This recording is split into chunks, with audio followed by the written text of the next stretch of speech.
Assalamualaikum warahmatullahi wabarakatuh. Perkenalkan, nama saya Hani Nikmatul Ula, nomor induk mahasiswa 201119090 dari kelas PAIC, akan menunjukkan sebuah video tentang cara mengajar seorang guru. Video ini dibuat untuk memenuhi tugas mata kuliah Micro Teaching yang diampu oleh Dr. Harisul Watoni SAG MPDI. Selamat menyaksikan.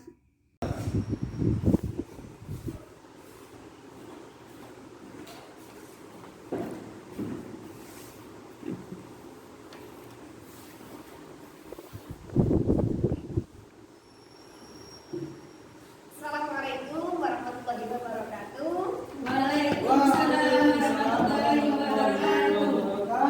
Sehat ya anak ya? Sehat. Alhamdulillah. Oke. Sekarang ketua kelasnya memimpin berdoa. Doanya masih ingat toh? Doanya apa? Fatihah. Fatihah. Yuk dipimpin. 3. Al-Fatihah.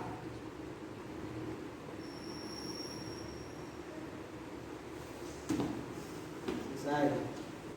Sampun, Bu. Alhamdulillahirrahmanirrahim. Nah, sampean ki rene ki dikon apa karo wong tuwa? Tugas imol. Disuruh untuk belajar. Boten tugas imol. Belajar. Sampun, Bu. Alhamdulillahirrahmanirrahim. Kalian semua di sini sama orang tua disuruh apa? Belajar. Cari belajar. Tahu manfaatnya ilmu itu apa? Tahu? Belum, Bu. Belum. Agar kita berwawasan banyak, Bu. Nah, belum loh. Urut. Jadi sesuai dengan napa? Mata pelajaran kita yaitu fikih. Fikih. Kegunaannya fikih untuk apa toh?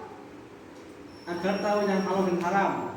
Masuk kuwi tok. Agar hidup kita itu bisa ditata dengan sesuai syariat. Betul sekali. Bener. Kalau sangat betul, nggih. Jadi, kalau fikih itu lebih ke kita ngejalanin ibadah itu bagaimana, seperti itu, gitu. Bagaimana caranya sholat. Kalau di Al-Quran kan cuma diperintahkan untuk Sholat saja. sholat. Kalau di fikih, kalian itu dijelaskan bagaimana tuh tata caranya sholat itu. Nah, di sini nanti kita akan belajar tentang jinayat dan bukan jenazah. Jinayat. Kalian udah tahu jinayat itu apa? Hukum pancung. Saya tahu. Ya. Hukum. Terus apa? Hukum. Jinayat itu nanti dijelaskan. Nanti sekarang loh, Bu. Iya, aku sabar toh. Harus pulang loh, Bu. Iya, terus mencari ilmu itu toh, Cah. Mencari ilmu itu dari mana? Dari sejak lahir hingga Yang lahat. Lahat yang lahat. Jadi nek adewe wis tuwek pun sik oleh sinau. Nek sinau aja isin isin. Nah, sesuai dengan hadis Rasulullah SAW, bahwasanya kita dituntut untuk menuntut ilmu sejak kita lahir sampai besok di kiamat. Allah pun betul. Gimana nih Mas Ferry coba? Hadisnya bagaimana?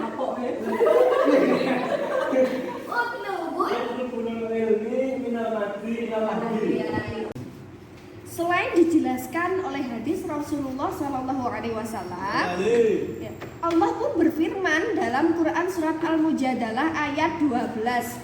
Nah, pada ayat 12 ini, jika kita memiliki iman dan ilmu, maka Allah akan mengangkat derajat kita. Piye cah rasane kita punya ilmu sama enggak punya ilmu? Piye rasane? Gendeng. Dan kita nggak punya arah hidup gitu. Oke. Sekarang Bu Guru kasih pertanyaan. Tadi jinayat itu apa katanya Mbak Galuh apa? Hukum pancung, Bu. Hukum pancung. Lah, jinayat itu nggih Oke, di sini Bu Guru akan menjelaskan mengenai jinayat dan hikmahnya. Oke, apa toh jinayat itu? Nah, di sini kisos Bu maksud saya. Astagfirullahaladzim. ya itu. Apa itu jinayat? Nah, jinayat adalah pembahasan mengenai tindak kejahatan, pembunuhan dan penganiayaan serta sanksi hukumnya seperti kisos, diyat dan Kafaro. Oke, selanjutnya. Lalu apa toh di sini yang akan Bu Guru jelaskan? Nah, di sini pembahasan jinayat itu ada yang pertama yaitu pembunuhan. Yang kedua ada penganiayaan. Yang ketiga ada kisos. Yang keempat diyat dan yang kelima kafaro. Dan pada pertemuan ini, insya Allah Bu Guru akan menjelaskan mengenai yang pertama pembunuhan sampai penganiayaan. Karena kalau hari ini kita jelaskan semua, nggak akan cukup Bu. Kalian mau pulang? Mau, sebenarnya gulune Bu Ani kok. Oke, Wes duwe pacar lu Bani. Duh, saya udah bersuami. Anaknya udah dua. Sekarang pembunuhan. Terus ini apa tuh pembunuhan itu? Ya, di situ dijelaskan ya. Pertama adalah pengertian pembunuhan. Nah, secara bahasa dan istilah. Secara bahasanya pembunuhan adalah menghilangkan nyawa seseorang. Kalian udah pernah tahu pembunuhan itu apa? Pembunuhan itu ketika ada seorang misalkan Mas Ferry ininya lehernya digorok sama gagal. Nah, nanti Mbak Galo akan mendapatkan hukuman.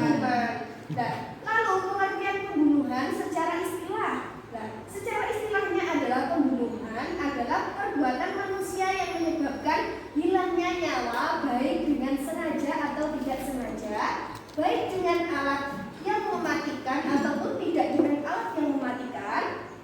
Artinya atau arti lainnya adalah melenyapkan nyawa seseorang dengan sengaja atau tidak sengaja dengan menggunakan alat mematikan atau tidak mematikan. Maksudnya tahu betul? Tahu Bu. Nah, seketika kita menghilangkan, misalkan ada seseorang yang menghilangkan nyawa orang lain, baik itu sengaja maupun tidak sengaja, tetap dinamai pembunuhan. Baik menggunakan alat untuk mematikan orang tersebut atau tidak menggunakan alat, itu tetap dinamai dengan pembunuhan. Yang namanya tindakan seperti ini, tindakan kejahatan seperti ini disebut dengan jinayat. Oke, paham ya? Paham.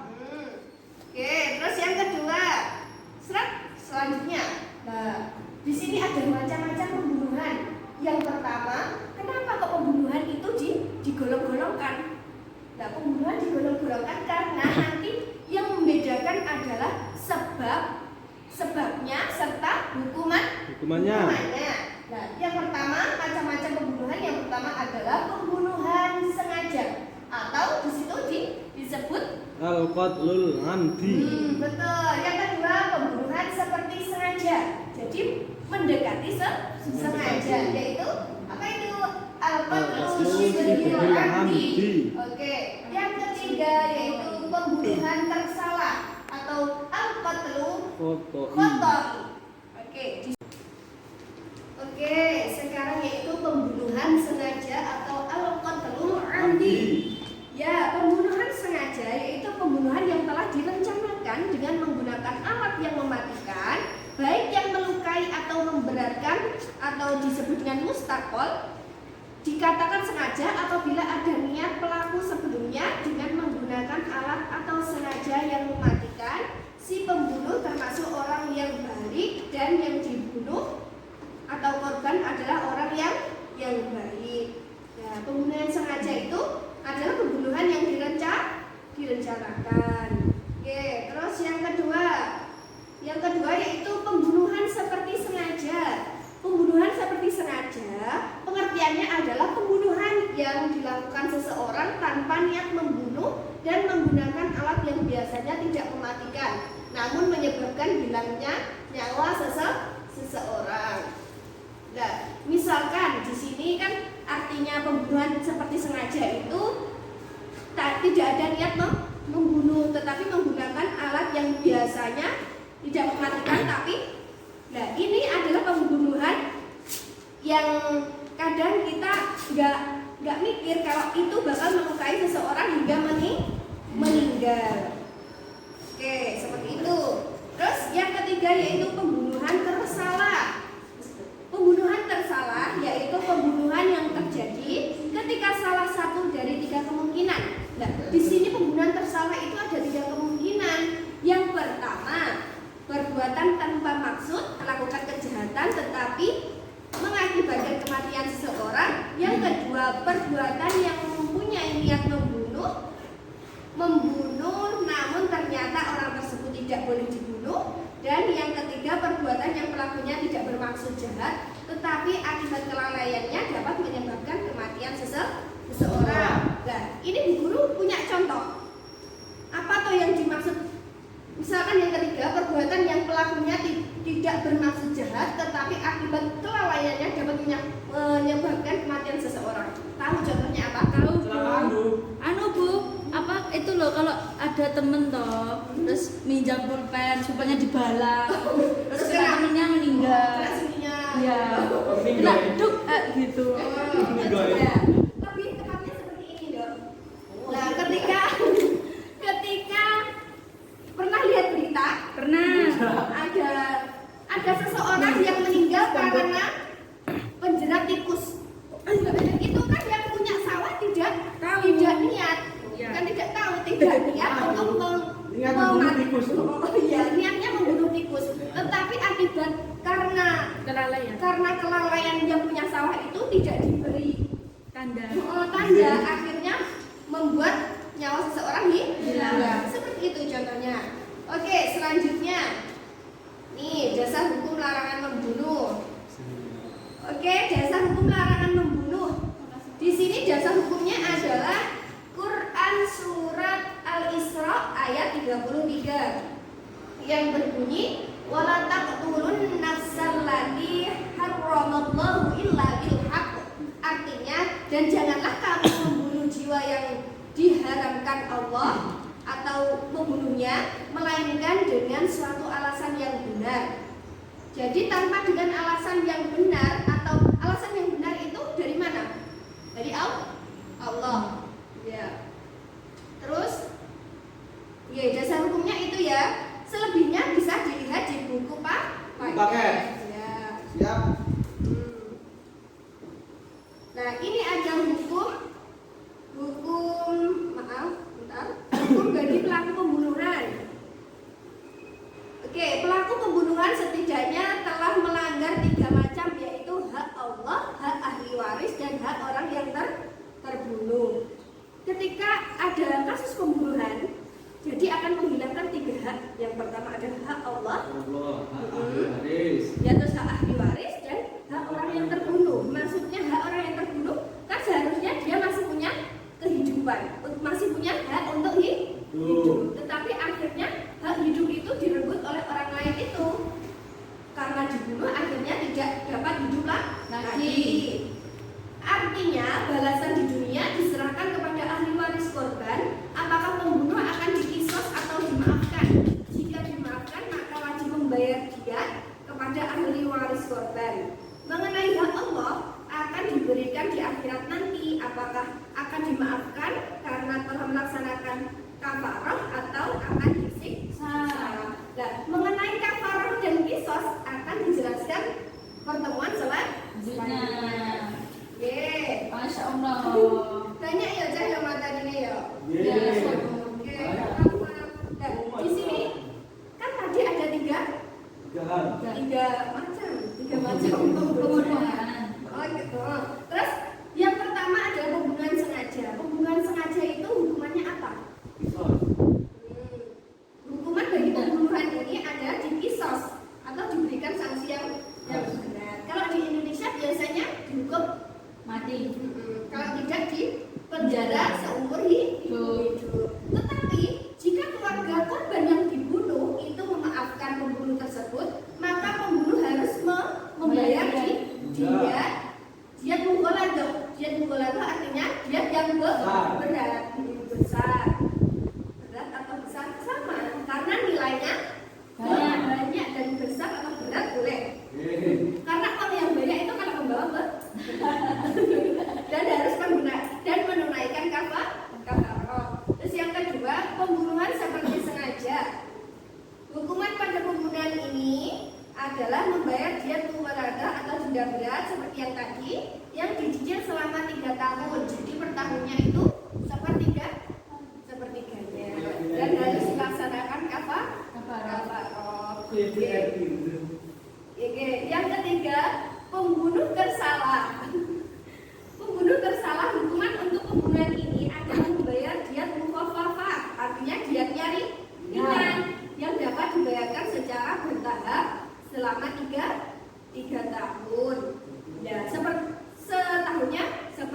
menerapkan hukuman bagi pelaku pembunuhan tiada lain. Nah, hikmahnya itu hikmahnya adalah untuk memelihara kehormatan dan keselamatan jiwa manusia. Kalau di negara kita dilarang untuk membunuh, maka kehormatan dan keselamatan jiwa manusia yang ada di negara ini akan terjamin. Oke, selanjutnya yaitu hikmah larangan membunuh. Hikmah dari larangan membunuh adalah untuk memelihara kehormatan dan keselamatan jiwa manusia. Sini. Yo. Oke, selanjutnya yaitu hikmah larangan membunuh. Hikmah larangan membunuh adalah untuk memelihara kehormatan dan keselamatan jiwa manusia. Oke, sampai sini untuk penjelasan materi dari buku guru. Oke, selanjutnya kalian membaca buku paket secara mandiri dan dibagi menjadi 3 kelompok dengan cara berhitung. Halaman berapa? Halaman 40 ya. Turuan lo. Bocah. Ya, halaman 40. Oke, terus silakan berkumpul dengan kelompoknya. Ya, berhitung dulu dong. 1, 2, 4, 5, 6. Loh, 3 kelompoknya. 1, 2, 3. Jadi terus 1, 2, 3 lagi. Sudah kan? Nah, sekarang berkumpul dengan kelompoknya. Oke. Oke, ketua kelompoknya ditunjuk ya, ketua kelompoknya. Oke, sudah. Sekarang kalian berdiskusi. Yo. Oh ya anak-anak, karena waktunya udah habis ya. Ya, Bu. Silakan diskusinya dilanjutkan di rumah. Oke. Lope-lope Bu Hani. Oke, sekarang jangan lupa penganiayaan Diterapkan. ya. Diarahkan. Penganiayaan dipelajari di rumah. Pakai buku paketnya kan sudah ada kan? Dan saya basah Bu. Basah? Iya. Lah kenapa? Kemarin pulang kehujanan. Di PP. Siap. Oke. Oke. Terus, nah pertemuan selanjutnya kita akan membahas tentang penganiayaan, kisos dan lain sebagainya sampai ke kafaroh. Sekarang, alhamdulillah pelajaran dari Bu Guru udah selesai. Silakan dipimpin berdoa surat Al-Asr dan doa kafaratul majlis. Yo. Alhamdulillahirabbil alamin.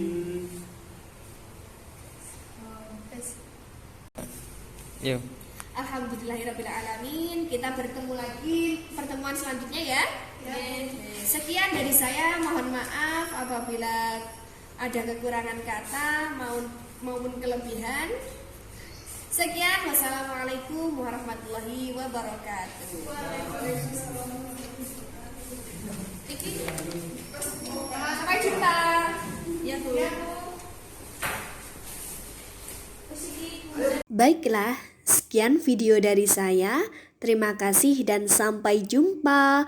Wassalamualaikum warahmatullahi wabarakatuh.